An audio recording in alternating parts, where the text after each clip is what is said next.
Getting the flu is miserable. It forces us to take to our beds, as aches and pains take over our body, and all we can do is sleep. But imagine feeling like you have the flu for 10 years. This was a painful reality for 41-year-old Kathi Wilson, who spent more hours than she could count at her doctor's and in her local hospital waiting for tests to be carried out. Yet nobody knew what was wrong with her. Her health deteriorated, and eventually Kathi struggled to walk, talk, and spent all day every day fighting fatigue. She has spent much of her life working for the Bureau of Motor Vehicles in Indiana and has always been a happy-go-lucky kind of person. That was until she was struck down by a mystery illness 10 years ago and soon embarked on a journey that would just get worse and worse. Kathi was surprised to feel so ill, all of a sudden. She had always lived a relatively healthy lifestyle, and had rarely been struck down by illnesses. Although she did not exercise every day, or eat healthy all the time, she was the kind of person that would go for a walk when she wanted a bit of fresh air, and maintained a balanced diet. She was not the kind of person to get ill. Even if she did, she would recover fairly quickly.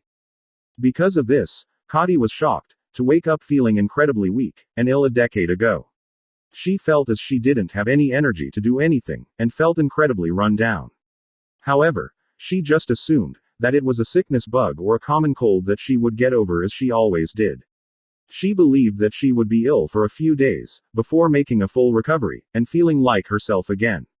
She even had an idea of why she was ill in the first place. Although Kathi enjoyed her job, she had felt a little stressed just before she came down with her mystery illness. She felt as that she was putting a lot of time and effort into her work, and struggling to maintain a healthy work-life balance. She just assumed that she was a little under the weather, because she was stressed, and it had weakened her immune system. Her daughter was incredibly worried about her mother, but Kathi brushed it off. She knew she would get better soon. Sadly, Kathi didn't start to feel any better. As the days and the weeks wore on, she actually began to feel much worse. She would wake up feeling even more tired and lethargic than the day before, and it was really starting to affect her life. She was still going to work. She didn't feel as though she was putting all of her effort into her job. She just couldn't concentrate on anything while she still felt so rough and under the weather. She just didn't know what to do. In order to feel better, Kathi eventually decided to indulge in a little self-help and self-care. She would start her morning with vitamins of all shapes and sizes, and she would take supplements of iron to ensure her body was ready to fight back. Although Kathi was doing everything she could try and fight the illness, it still didn't go away. The more she tried to cope with the symptoms and the way she felt every single day, she just continued to get worse. The whole process was draining, and it wasn't doing anything to help Kathi's stress levels. In the end, she decided not to ignore her daughter's pleas any longer. She booked herself a doctor's appointment in the hope that a professional would be able to determine the cause and the treatment for her mystery illness. As she waited for her doctor's appointment, Kathi finally felt hopeful. Maybe this was the chance she needed to finally get better and fight off her illness once and for all. However, her hopes were thwarted as soon as she got into the doctor's office. After a quick checkup, the doctors couldn't see anything wrong with Kathi. Physically, there was nothing that was wrong with her, or anything to suggest that there was something more going on. In the end, the doctor told Kathi to take time off work and rest. Kathi followed the doctor's advice and gave herself time to really recover from the illness that had plagued her for weeks. Yet, this did nothing to help her symptoms or the way that she was feeling. As the weeks wore on, she began to feel increasingly ill. She knew it wasn't normal to feel such a way and for such a long period of time, and really began to listen to her body. In the end, she booked another doctor's appointment and asked for a more thorough examination. The doctor was more than happy to comply with Kathi's needs, and eventually booked appointments for all kinds of tests and scans that would hopefully give them the answer they wanted. The doctor ran tests for potential allergies. She ran tests on Kathi's heart to ensure that everything was running normally. She took an X-ray of her chest, and she even took MRI scans of her brain and spine. Sadly, all of the medical tests and investigations were useless. The overall running of Kathi's body seemed to be in perfect condition. She was not suffering from an illness that could be traced through the tests, she didn't have any allergies, and she definitely didn't have a disease that was causing such a feeling. The medical team at the hospital were baffled. They just couldn't pinpoint why Kathi was feeling so ill. They didn't know how she was feeling, and with no solid evidence of illness, they just couldn't help her.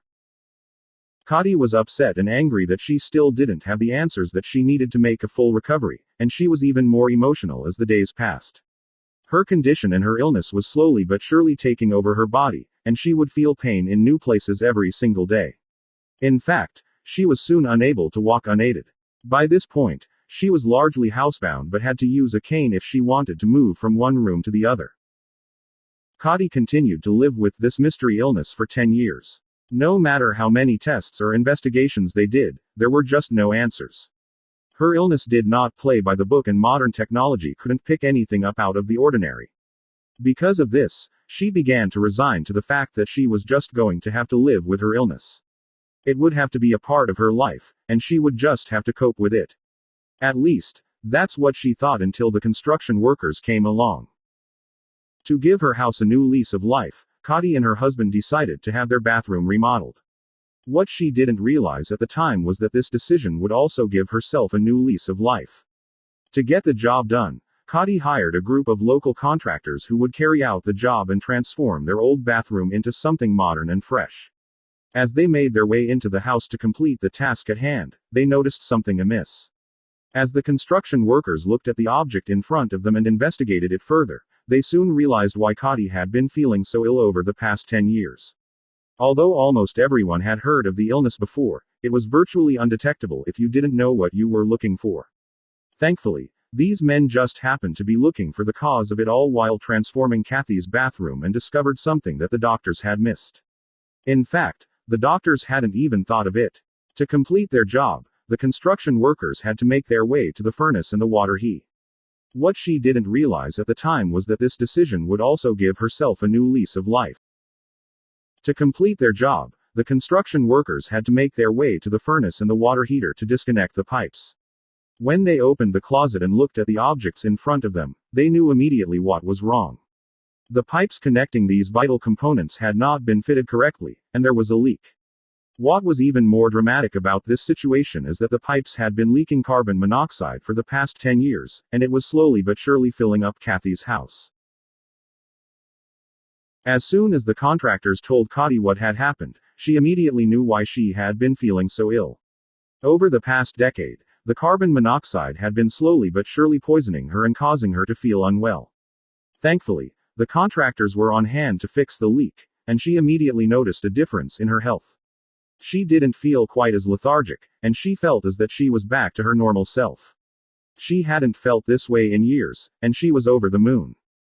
Fixing the leak brought a new lease of life into Kathi's existence. She was finally able to start the process of recovery and bounce back with a bang. Although mentally she was still a little exhausted from her experience, she was happier than she had been in years. Physically, she was getting better as the days went by, and she knew that mentally she would back to her happy-go-lucky life in no time. Since making an incredible recovery from her ordeal, Kathi wanted to thank those that had helped her. Although the doctors and the medical staff at the hospital struggled to make a diagnosis, she wanted to thank them for their hard work and the effort they put in to find the answers she wanted. However, she largely wanted to thank the contractors for saving her life. Without their discovery, she may have continued to get worse and ultimately lose her fight. Now, she's ready to continue her life feeling healthier and happier than before. How to protect your family from carbon monoxide poisoning. Make sure to get your home heating systems regularly checked by a professional. Don't use a charcoal grill, oven, or gas range for heating. Be aware of the carbon monoxide poisoning symptoms, which include dizziness, nausea, headache, fatigue, sleepiness, and vomiting. If those symptoms occur, get outside as soon as possible and call for emergency. Carbon monoxide is a colorless, odorless, tasteless gas produced by burning gasoline, wood, propane, charcoal or other fuel. Improperly ventilated appliances and engines, particularly in a tightly sealed or enclosed space, may allow carbon monoxide to accumulate to dangerous levels. The risk for inhaling too much carbon monoxide increases if you're near any of the following: fuel burning space heater, gas stove or stovetop, water heater, fireplace, idling car or truck in a garage or enclosed space, furnace, recreational vehicles with gas heaters. If you use these appliances in your home, you should place a carbon monoxide detector near these appliances. It's also important to avoid leaving your car running inside your garage or other enclosed spaces.